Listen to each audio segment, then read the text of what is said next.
వీక్షిస్తున్న తెలుగు ప్రేక్షకులందరికీ నమస్కారం. అయితే ఈ వీడియోలో ఆధార్ కార్డ్‌కి సంబంధించి ఒక ఇన్ఫర్మేటివ్ వీడియోస్ అయితే మీ ముందుకు తీసుకురావడం జరిగింది. మరి ఈ వీడియో చూసిన తర్వాత మీ యొక్క అభిప్రాయాన్ని కింద కామెంట్ సెక్షన్‌లో తెలియజేస్తూ మరిన్ని ఇన్ఫర్మేటివ్ వీడియోస్ కోసం ఛానెల్‌ని సబ్స్క్రైబ్ చేసుకొని పక్కనే ఉన్న గంట సింబల్‌ని నొక్కి ఆల్ అని నోటిఫికేషన్ మీద ట్యాప్ చేయండి.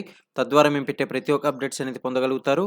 ఇక ఈ వీడియోని లైక్ చేయండి. మీరు లైక్ చేసినట్లయితే మరిన్ని వీడియోస్ అనేది మీ ముందుకు తీసుకురావడం జరుగుతుంది. ఇంకేమాత్రం కూడా ఆలస్యం చేయకుండా ఆధార్ కార్డ్‌కి గనక ఒకవేళ మీ యొక్క నంబర్ అనేది లింక్ అయ్యి ఉండకపోతే ఏ విధంగా లింక్ అవ్వకపోయినప్పటికీ కూడా మీ యొక్క ఆధార్ కార్డ్‌ని ఆన్‌లైన్‌లో డౌన్‌లోడ్ చేసుకోవాలనేదైతే ఇప్పుడు మనం తెలుసుకుందాం.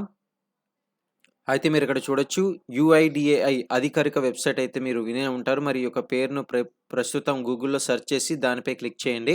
మై ఆధార్ ఆప్షన్‌పై అయితే క్లిక్ చేయండి దాని తర్వాత. మరియు అదే విధంగా డౌన్‌లోడ్ ఆధార్ అనే ఆప్షన్ అయితే మీకు ఆ యొక్క వెబ్‌సైట్‌లో కనిపిస్తుంది. ఆప్షన్ కిందకి స్క్రోల్ చేస్తే గనుక అక్కడ మీరు ఆర్డర్ ఆధార్ రీప్రింట్ ఆప్షన్ మీద క్లిక్ చేయాల్సి ఉంటుంది. అందుకే మీకిక్కడ స్క్రీన్ రికార్డింగ్‌లో అయితే చూపిస్తున్నాను. ప్రతి ఒక్కరు దీని పద్ధతిలో ఫాలో అవ్వండి. అక్కడ 12 సంఖ్యల ఆధార్ నంబర్ లేదా 16 నంబర్లు ఉండే వర్చువల్ గుర్తింపు సంఖ్యనైతే ఎంటర్ చేయాల్సి ఉంటుంది.